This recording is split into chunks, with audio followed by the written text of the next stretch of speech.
Rapaz, o torcedor vascaíno não tem um segundo de paz. Parece que até provocação estão fazendo com o Vasco da Gama nesse campeonato brasileiro. Mais uma vez, a CBF resolve escalar um árbitro cheio de polêmicas para comandar uma partida decisiva. E adivinha quem é? Bruno Arleu de Araújo. Sim, ele mesmo, o nome que o vascaíno já escuta e sente um frio na espinha. É impressionante como a cada rodada o Vasco precisa entrar em campo não só contra o adversário, mas também contra a arbitragem, contra o sistema e contra essa desconfiança que paira sobre o futebol brasileiro. E olha que não é exagero, não. Esse cara já coleciona erro atrás de erro nesse Brasileirão. 7 falhas capitais, 7 momentos em que sua atuação interferiu diretamente no resultado.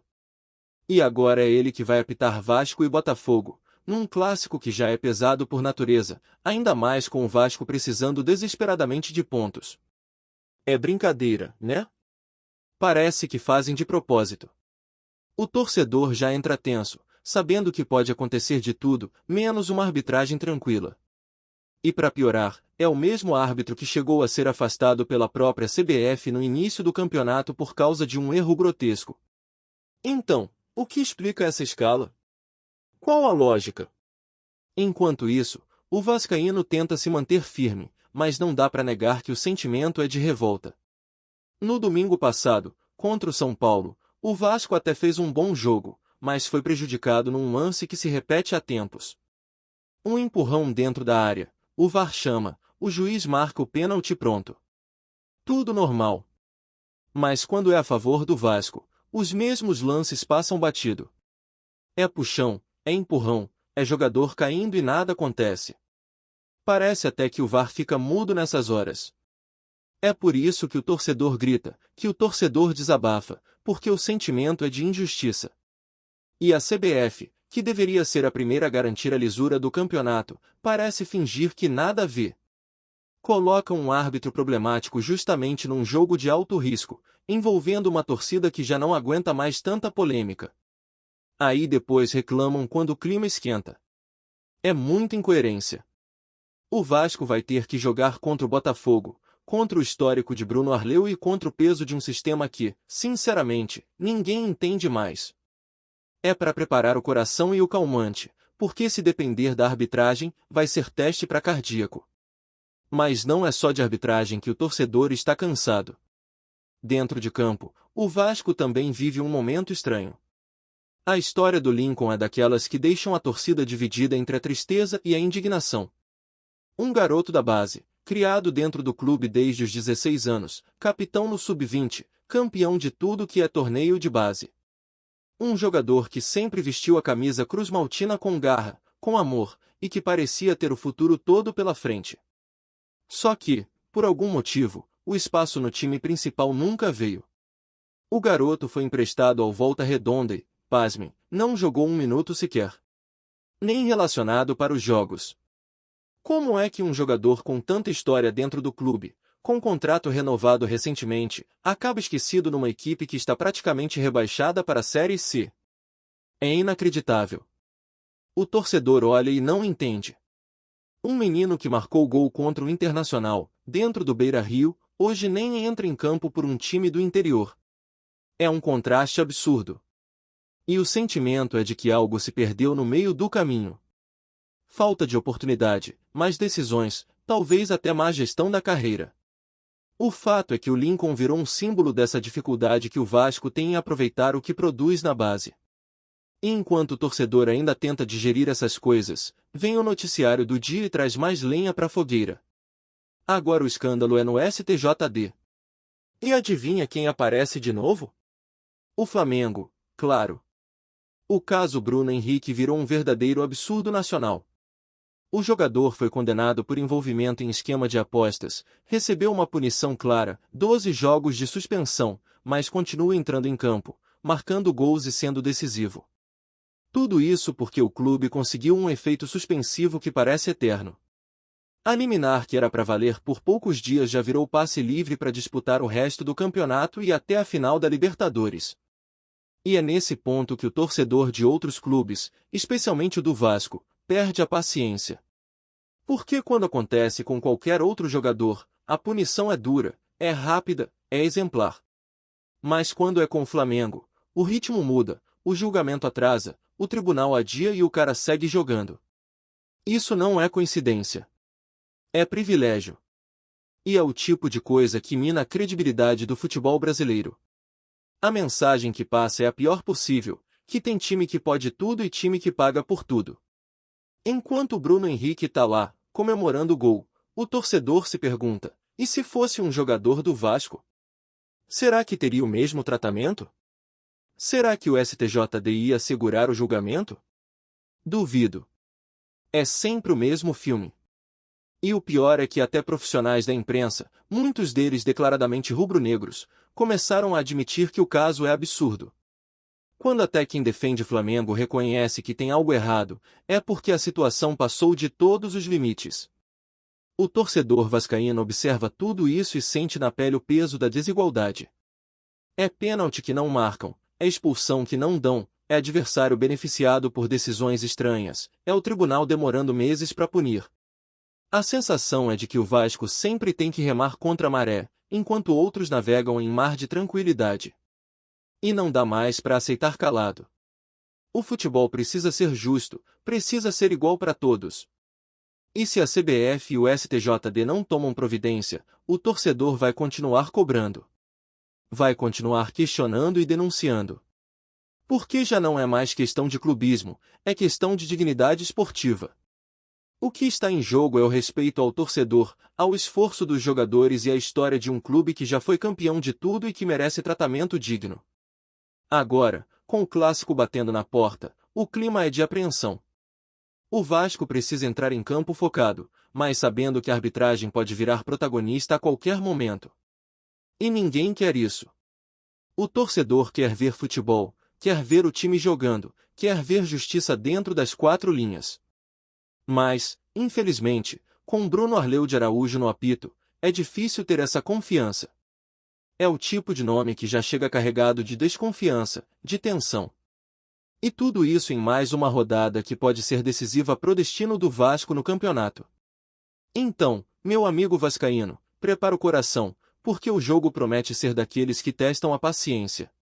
Contra o Botafogo, contra o apito e contra tudo que já sabemos que costuma acontecer. O torcedor quer ver o Vasco vencendo no campo, sem interferência, sem polêmica. Mas, do jeito que as coisas andam, toda vitória parece precisar ser conquistada na marrã, com raça e com fé. Porque o que não dá é continuar vendo o time ser prejudicado rodada após rodada e ninguém fazer nada. E a verdade é que o torcedor do Vasco já está exausto de tanto ser colocado à prova. Toda semana surge uma nova polêmica, um novo capítulo que desafia a paciência e o amor pelo clube. Parece até que o Vasco virou o principal alvo de um sistema que insiste em criar obstáculos.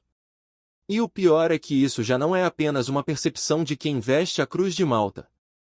É algo que está escancarado, evidente, e que se repete com uma frequência assustadora. Não é coincidência que, nas rodadas mais decisivas, sempre surge um problema envolvendo o Vasco e a arbitragem.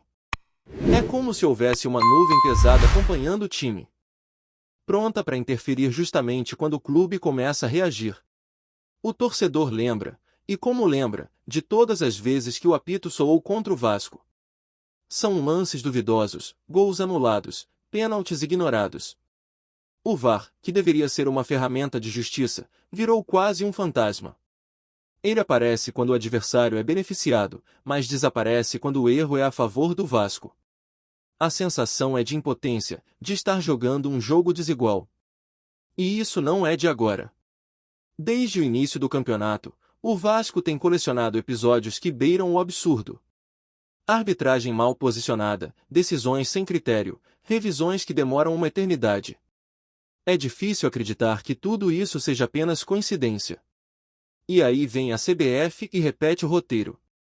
Em um clássico contra o Botafogo, num momento em que o Vasco precisa respirar, coloca justamente Bruno Arleu de Araújo, o mesmo árbitro afastado por falhas grotescas, para comandar a partida. A reação do torcedor é imediata, incredulidade total. Como confiar numa partida dessa forma? Como acreditar que o resultado vai ser decidido apenas dentro de campo? É revoltante. O vascaíno já se acostumou a sofrer, mas não dá para aceitar injustiça como parte do jogo. A cada erro, a cada decisão mal explicada, a credibilidade do futebol brasileiro vai sendo corroída. Enquanto isso, do outro lado da moeda, vemos situações como a do Bruno Henrique, que é o retrato da desigualdade no tratamento entre os clubes. O jogador foi julgado, condenado, recebeu punição e, mesmo assim, continua jogando. Marcou 2 gols no fim de semana, como se nada tivesse acontecido. A pergunta que não quer calar é simples: por que o STJD não acelera esse julgamento? Por que o tribunal parece tratar o Flamengo de maneira diferente dos outros? A resposta, ainda que ninguém admita, está nas entrelinhas. É o peso político, é a influência, é o poder. E isso fere diretamente o princípio da isonomia que deveria reger o esporte. Imagina se fosse um jogador do Vasco envolvido no mesmo caso. Será que teria liminar? Será que continuaria jogando? É claro que não. O Vasco já teve atletas punidos de forma exemplar, suspensos sem chance de defesa, e sem nenhuma pressa de julgamento quando a decisão era contra. Mas quando o caso envolve o Flamengo, tudo muda. O tribunal demora, o jogador ganha tempo, e o campeonato segue como se nada tivesse acontecido. É um tapa na cara do torcedor, não só do Vasco, mas de qualquer time que ainda acredita em justiça dentro do futebol. O torcedor vascaíno assiste a tudo isso e sente o peso da injustiça acumulada. É pênalti não marcado, é falta invertida, é jogador adversário suspenso que de repente é liberado. O sentimento é de indignação, mas também de resistência. Porque, apesar de tudo, o Vasco segue lutando. E é justamente essa luta que mantém o clube de pé. A paixão da torcida é o que impede que o desânimo tome conta.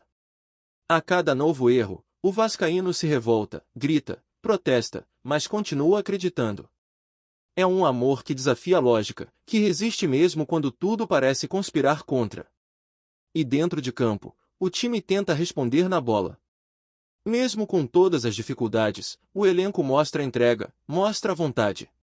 Só que fica difícil competir quando a arbitragem insiste em interferir. O jogador sente, o técnico sente, o torcedor sente. Não dá para planejar estratégia quando se sabe que o resultado pode depender de uma decisão mal interpretada. O futebol, que deveria ser emoção, acaba virando frustração. O espetáculo perde brilho quando a justiça não é a mesma para todos. E o pior é ver que nada muda. Toda vez que surge um erro grave, a CBF promete investigação, fala em reciclagem de árbitros, mas na prática nada acontece. O mesmo juiz que erra num jogo reaparece tranquilamente escalado em outro, como se nada tivesse ocorrido. É a velha história do faz de conta. O torcedor percebe, comenta, se revolta, mas o sistema continua girando do mesmo jeito. É por isso que a confiança na arbitragem está no chão. Enquanto isso, a base do Vasco, que sempre foi motivo de orgulho, também sofre com a falta de direção. O caso do Lincoln é o exemplo mais recente disso. Um menino que cresceu no clube, vestiu a faixa de capitão, ganhou títulos e sonhava em ser ídolo da torcida, hoje se vê esquecido. Emprestado a um time que sequer o coloca para jogar, o garoto parece ter ficado à margem do futebol. E isso é triste, porque o Vasco tem uma história de revelar talentos, de formar jogadores que amam a camisa. Deixar um atleta com esse perfil encostado é desperdiçar um potencial que poderia render muito dentro de campo. Mas o torcedor é paciente. Ele sabe que o Vasco passa por reconstrução, que ainda há muito a ser ajustado. Mesmo assim, ele não aceita ver injustiça. Não aceita ver seu time sendo tratado com descaso. O vascaíno é exigente, é apaixonado, é fiel. Ele pode até criticar, pode cobrar, mas jamais vai abandonar. O sentimento que move essa torcida é único, e é isso que mantém o Vasco vivo mesmo nos piores momentos. Agora, com o clássico chegando, a expectativa é grande. O Vasco entra pressionado, mas entra também com a chance de transformar toda essa indignação em combustível. Enfrentar o Botafogo é sempre diferente, ainda mais no momento em que o time precisa reagir. E o torcedor vai estar lá, acreditando, empurrando, mesmo desconfiado da arbitragem. Porque ser vascaíno é isso, é não desistir nunca, mesmo quando tudo parece contra. É olhar pro campo e acreditar que a camisa pesa, que a história fala, que a justiça, uma hora ou outra, vai prevalecer. Antes de continuarmos, já te convidamos para se inscrever no canal Colina News e deixar seu like, assim você fica por dentro de todas as novidades do Vascão de forma exclusiva. Bora continuar! O mundo do futebol brasileiro está em polvorosa com um rumor que vem circulando nos bastidores nos últimos dias. A Crefisa, gigante do setor financeiro e já conhecida por seus investimentos milionários no Palmeiras, estaria prestes a adquirir o Vasco da Gama. Fontes anônimas próximas à diretoria do clube carioca afirmam que as negociações estariam em estágio avançado, e a proposta seria tão sólida que a torcida cruz-maltina já começou a imaginar uma nova era de conquistas e estabilidade financeira. O mais surpreendente, segundo os rumores, é que Leila Pereira, empresária à frente da Crefisa e figura central na administração palmeirense, seria responsável por assumir a gestão do Vasco caso o acordo se concretize. A notícia tem gerado reação imediata nas redes sociais, com torcedores divididos entre a esperança de ver o clube finalmente estruturado e o medo de mudanças drásticas na identidade histórica do time. Especialistas em mercado esportivo comentam que a entrada de um grupo econômico deste porte poderia transformar completamente a capacidade de investimento do Vasco, permitindo contratações de impacto e reorganização das finanças, algo que a agonia administrativa do clube não permite há anos. Nos corredores do clube, fala-se que a negociação envolveria não apenas a compra da SAF Vascaína, mas também um pacote de investimentos em infraestrutura, marketing e categorias de base, seguindo a linha de atuação que fez do Palmeiras uma potência nacional e internacional. Se a negociação se concretizar, a chegada de Leila Pereira à administração seria um divisor de águas. Ela traria experiência e mão firme, mas também mudanças que poderiam provocar resistência de parte da torcida mais tradicionalista. Alguns rumores indicam que a empresária já teria planos estratégicos detalhados para os primeiros 100 dias de gestão, incluindo revisão de contratos, renegociação de dívidas e definição de um elenco competitivo para a próxima temporada. Ainda não há confirmações oficiais, e a diretoria do Vasco mantém um silêncio cauteloso.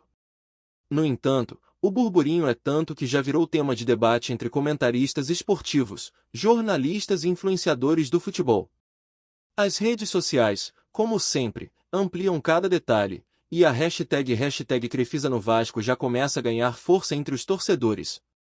Enquanto a ansiedade cresce, a especulação alimenta sonhos. Para alguns, é a chance de ver o Vasco voltar a disputar títulos, para outros, um alerta de que nem tudo que reluz é ouro. A verdade, por enquanto, parece só estar se desenhando nos bastidores, mas uma coisa é certa, se o rumor se confirmar, o futebol carioca e brasileiro terá mais uma história de impacto para contar. Trazemos notícias atualizadas do Vasco todos os dias. Inscreva-se no nosso canal e dê um like para continuar recebendo notícias exclusivas. Compartilhe também a sua opinião sobre essa notícia nos comentários, isso é muito importante para o Vasco da Gama. Até o próximo vídeo.